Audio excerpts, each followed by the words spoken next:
Going on, everybody? WTIM here. This is Rise Radio. I'm your host, Tad Al. I'm a day late. I apologize. I've had a lot going on, so been kind of busy, But neither here nor there. We're here together right now. Let's get to it. Let's get right up on it. Uh, for you that are new, that come to visit my site, please don't forget to like and subscribe. It's free to do so. Let's try to push this agenda. This is about awakening everybody, um, predominantly our people, So let's get right into this. We have a real good one for you here today. Um, so I've been getting people to weigh in, while I'm going live, and I appreciate that. I encourage it, and I ask more people to do the same thing. If you have questions, you want to make comments, I will talk about it right here on live. So in a minute, as I'm still working on the phone number for you to be able to call in, and I'll put you on speakerphone. We can talk about our stuff. And once we get to doing that, I'll start going more into a longer session. I try to keep it around 30 minutes, so I don't take too much of your time. I just try to bring important issues to the table for everybody to think about. Talk amongst yourself. Maybe wake one another up. Give you, something, in your own neighborhoods and families, to think about. So, without further ado, let's get right on into it, man. This is called Committed to the Cause. Committed to their cause. There's nothing new under the sun. All things happen and happen again, And I guess for me, one of the things that I've spoken with everybody about was, the curse on our own people, you know, um, and I think something that's been really getting to me that's been making me think about this is if we were kings and queens, who ruled the whole world, how did we fall if it wasn't because of a curse? Because, like I said, I have some people that say, "Hey, nah, it ain't no curse, this isn't a curse." But then, I have some people that agree with me. But I guess if it's not a curse, then how did we fall? How did we go from ruling everything to the point of where we are? You know, and then not just falling, becoming the bottom of the totem pole. If you look at almost anything, if you're running track, like they want to beat us. They want to beat us at whatever it is, And I've even seen where the people that get upset, they get upset if you are winning, um, and you got to ask yourself, what makes a race of people say that another culture is 3/5 of a man? You know, that really got me to thinking, like, what's it really about? This is this is something, and this is not just one person, one or two people. That was the saying. That was even when it came down to drinking out of different water fountains, using different restrooms, having to pick your food up in the back. You weren't even allowed to walk on the same sidewalk as somebody else, because you're 3/5 of a man. Like, that's something to really ponder on right there. Something to think about. How did you get to that? And then what makes this person over here say that or think that concerning you? And then to think that means you have to continuously be teaching it to somebody else that's coming up after you. So that, being committed to the cause on that. I believe this. I'm going to teach my children that you're this. They're going to teach their children that you're this. And we're going to have this attitude, as time goes on. And it just makes you wonder, where are you? And then when we look at what's going on with us, on a daily basis, as we talked about before with injustices and everything like that, uh, just something that I think about, a lot. It's like the situation with Muhammad Ali. You know, was that a situation where they really needed him to go to war, or was it a situation to say you're gonna do what we tell you to do? You know, and again, this goes back to my cause. As you see, the thumbnail that I put up today, one says police officer, another one says fraternal order of police. Then you have another one that says runaway slave catcher. And then the last one says plantation police, runaway slave patrol. And all of the stars look the same, which brings to the point of there being nothing new under the sun. It still, even then, was you're going to do what I'm telling you to do. If you were stopped for riding a horse, you weren't even allowed to have a horse, and that's why I look at the situation like with Muhammad Ali, and I said, dang, he didn't want to go to war. Are you gonna go to war? Now here, this man is a known boxer, fighter. Now he puts gloves on and he goes out there, and sometimes people would go to see him fight because they just wanted to see him lose. They wanted. He ain't losing. He winning. He talking stuff. He telling you what round he gonna beat you in, and he's doing it. And he showed out. He's made this money. He said, "Oh, we talking about the draft." And when they asked him about it, he said, "Oh no, I'm not gonna go fight. In this war. No Viet Cong ever called me a nigga. My fight is right here in my own country." And then it became a thing. Oh, you going? No, I'm not going. Now, you can't sit here and make me believe that this one man was going to change the course of this war. But you're going to go. And then it became a thing of, oh, you disrespecting your country, you won't fight for your people. And they did the same thing with the Colin Kaepernick boy, and look how they deflected. When he kneeled, his kneeling was about police brutality, or should I say, runaway slave catcher brutality. But that's what his purpose was. It had nothing to do with troops at war, disrespecting the soldiers. It had nothing to do with that. Which brings me to another real strange thing, this Pledge of Allegiance to the flag. There's not many countries. It's mostly communism that requires something like this. To sit and make you pledge allegiance. You should only be pledging allegiance to your creator, your God. That should be the only person that you should be required to pledge allegiance to.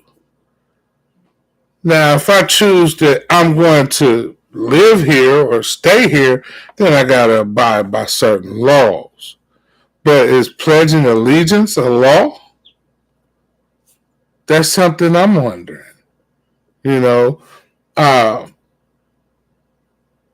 Even going back, like how they deflected with Colin Kaepernick for taking a knee. He was supposed to stand up and, I guess, put your hand over your heart, salute, or whatever it is they do, and he kneeled against police brutality. But they deflect. They take away for the purpose of your fight. So you have no fight. You have no fight. That's the whole point behind everything that they're doing, what they're doing. You take your fight away from you. Make what you're fighting about that we don't want to answer. And we all go through some of this. There's things that, people do for a time. And then when it comes time to answer for it, they don't want to. They deflect. And they say, oh, well, when are you going to stop having an issue about what happened back then? When are you going to start looking at today? But what they don't realize is what happened yesterday is what causes everything that's going on today. And that's an ironic thing, to even be speaking on that right now. But, even when we look at the president, right now, and this is what I'm saying, like they're committed to their cause. They're going to stay committed to it. When you look at the president that we have right now, whether it be a lie or not, whether it be, right or wrong, they're going to stick together. There's been so much that's been wrong. I just saw all kind of people standing up the street on US 54 a couple days ago, where they were talking about Biden was right about everything, and I'm like, wow, like these were all the people in that area, and I'm like, oh man, that's crazy, and it was a big turnout, major turnout. I wish you could have seen it, and I'm like, oh wow, is anybody showing this, and I mean, it was almost hard. I mean, you could still drive through, but you couldn't drive through without noticing, and if you were going anywhere around there, I mean, you had to get the brunt of it, so, and I thought that was pretty amazing. Oh, thank you. I got a like already, man. Listen, look, but, when you look at it, they when they make their rules and regulations, they make them known to you. They have to, and again, in the last podcast, I made the point of they don't make these rules and regulations for themselves. They make them for you, to control you. That's who they're made for, and it's gone from, like, let's look at some of these rules and regulations, like it went from, at first it was slavery, now you can go to jail for anything. Doesn't matter what it is. If they pull you over, they'll find something out. I had a down here in Florida, they have what's called red light camera ticket. So I got the camera ticket, and I'm like, okay, me, I'm not really the one to try to sit up here and go against a lot of stuff, especially when it's legal. I mean, I'm not trying to be in nobody's courtroom, none of that. So you said I ran a red light and you took a picture of me. Oh, okay. I mean, I guess I ran a red light. And how much is it?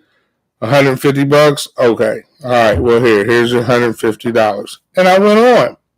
Come to find out, I ended up with points.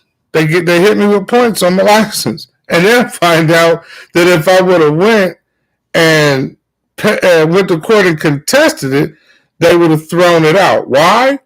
Because if you contest it and you go to court, then the officer that wrote the ticket to you must show up at court. But the problem there is the camera can't come to court. So they got to throw it out. Now, how is it that you got to throw it out, but because I paid it, you get me in more trouble? But this is how they do. This is the way they operate. I guess they're saying, well, you're admitting to it, so now you're in trouble, But I mean, when you think you're doing the wrong thing, let's say I did run it. I mean, I I don't know. I just felt like, I mean, you sent it to me. You said I ran a red light, camera ticket. You didn't went as far as pulling my license up and sending this to me. So I'm thinking to myself, man, just go ahead and pay that. Pay that, get it out the way, so you don't get no trouble. That's my thought about it. I never had a camera ticket in my life. That's the first time I had heard of it.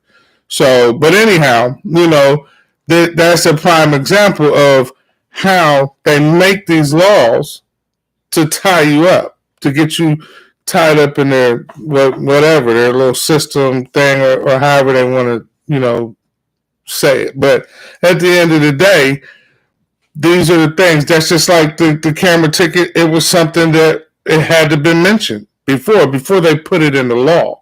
You don't really get to know about some of this stuff when they do it. You don't, you'll hear about it. But the weird thing is they have something and they put it up. They sneaky with it. I know each and every last one of us, all of us have done this at some point in time. That little channel C-SPAN, and then they have another channel that's right next to it. They're right side by side. Some of them are like 20 and 21, or 16 and 17 on your channel, and turn to it, like you'll see it. And a lot of us, especially when we were younger, we went right on past it. But then some of us, we got smart as time went on. And we said, well, wait a minute, what they're talking about right there? Some of us got a little interested. And some of us decided to flick back. And we saw it read, city council meeting. They're talking about the neighborhood on this street or that street. And you say, well, wait a minute, that's right up the road. And then you sit there and you start listening to what they're talking about. And you're just like, next thing you know, you've been watching that channel for about 30, 45 minutes. Somebody coming over, hey man, look, come here, look at this, look at what they're talking about. And then you see somebody even going off at the meeting on C-SPAN. But, a lot of us, we want to watch something else. Some of us maybe turn to ESPN, some of us, and this is the funny thing, they put it right by TNT. TNT or TBS or ESPN, they're real close to those channels. That way you can go ahead and get on to the next thing. They don't want you to know about what they are having up.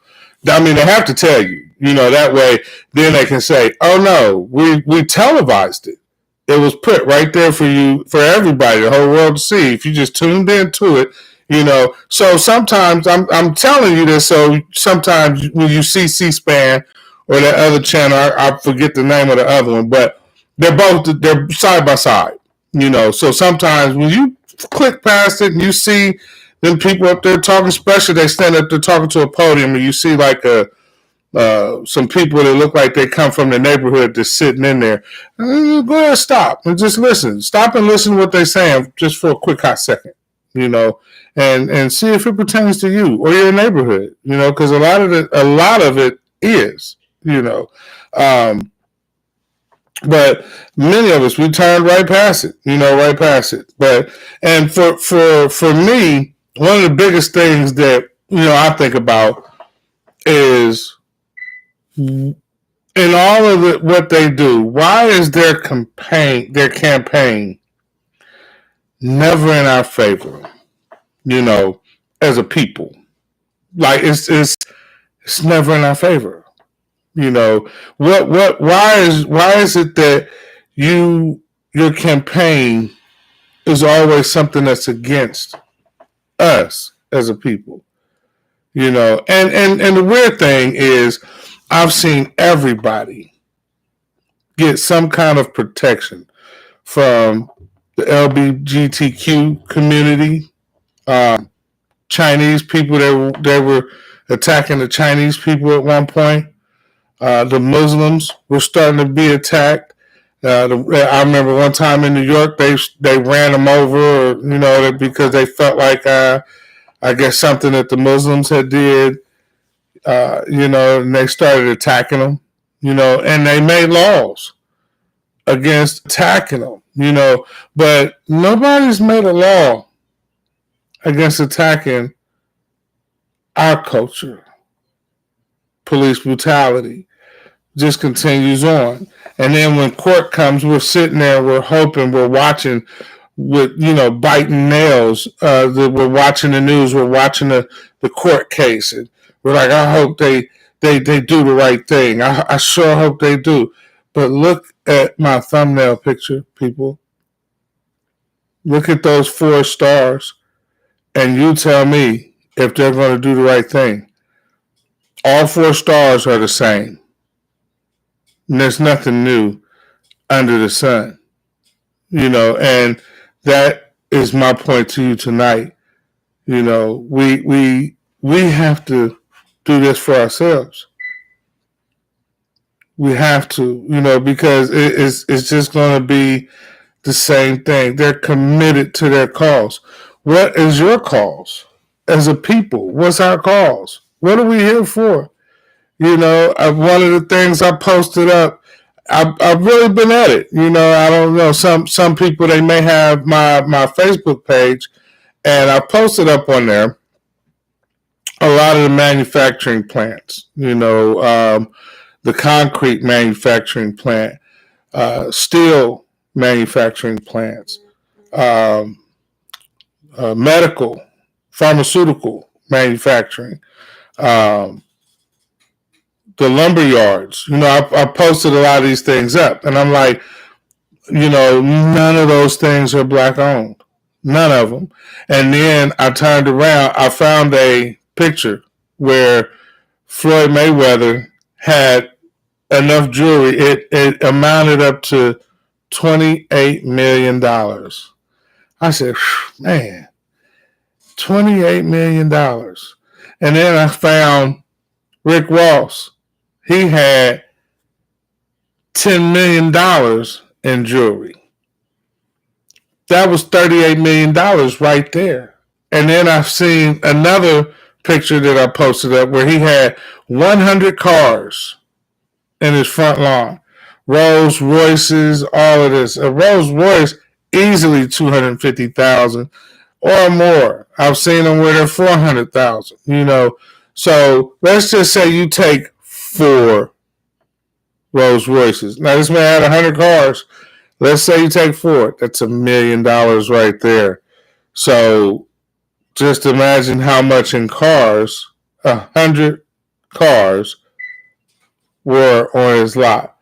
That's another easy $10 million. So you mean to tell me that $50 million couldn't buy a manufacturing plant? That's all I'm saying. We could build a manufacturing plant. Just in some of the pharmaceutical companies, there was one where every single Merck, Johnson & Johnson, like all of these people, they were making billions of dollars every year. Every year. If we could get enough people to put millions, those same 50 million, that's just 2 people right there that could come up with 50 million. We have way more rappers and artists and people that are doing things that we all celebrate. That's why they call them celebrities. We celebrate them. Celebrate our people. Celebrate us. Celebrate our family. Bring us out. Let's work together, y'all.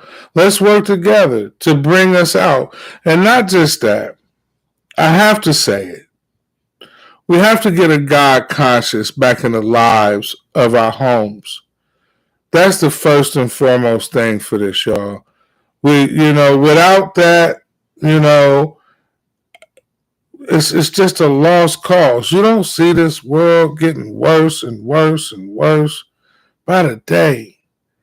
The crimes are getting worse.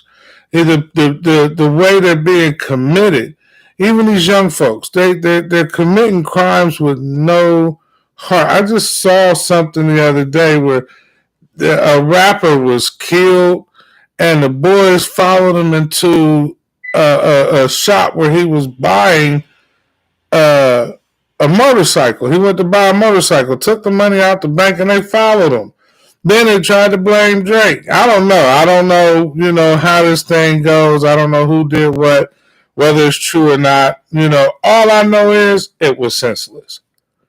It was so senseless that one of them got to snitching. No, man, he did it. He was standing on the other side of the car. You with him. We all seen you in there on the video. So, and it's not funny. I'm not laughing at the situation. Far from it. It's just sad at what's going on. Even for some of the crimes that many of us have committed. When we look at it, that I don't, man, listen, I'm not messing with nothing today. I'm going to follow the straight and narrow, and I'm going to try to bring my people back up. That's my job. My job is drug and alcohol recovery, trying to get people right, man. And that's what's important. If we can get people up off these drugs in our neighborhood, and then we can get people to start looking at what we're doing to our own people. We're not investing in each other. And I know it's hard. Sometimes, if I'm going to sit up here and spend $150 on somebody that don't even really want to shake my hand, why can't I spend $150 with somebody that's sitting here right next to me that's trying to come up, man? He's trying to make something of himself. If you're going to sit up here and you want to, put your idea on the map. Look, I want to go to school for this. I want to learn how to do this. Because the greatest thing we can give one another is time. That's the greatest thing we can give. But think about it, y'all. Even like I said, the protection thing. Nobody's getting protection. None of us. Everybody else does, but not us. So help me, help us. And let's start trying to bring our people back up out of this.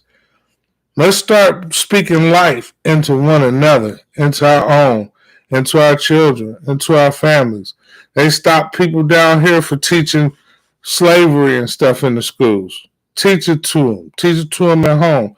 But also teach them about Mansa Musa. Teach them about King Solomon. Teach them about what it really was back then. But, and we have to uplift this stuff. We have to uplift one another. That way we can teach you that you should be proud to be who you are. Walk with your head up high, chest out, and that's what you should do. I watched the movie, man, and some of the learning that I got with the 6 points, the 5 P's, proper preparation prevents poor performance. We got to get this stuff. Get this to your people, man. Get it to them. But listen, everybody, I'm not going to keep you tonight. I hope you enjoyed the show. Again, please don't forget to like and subscribe. Let's get this agenda out here. We're on the move. We're on the move. We got to make this stuff stop. We got to bring it to an end. If it is a curse, let's break it. Let's break it. So again, don't forget to like and subscribe. I thank you for tuning in. I thank my viewers that showed up and the people that give me likes. Man, I love y'all. I'm your host, Tad Al. I'm out of here.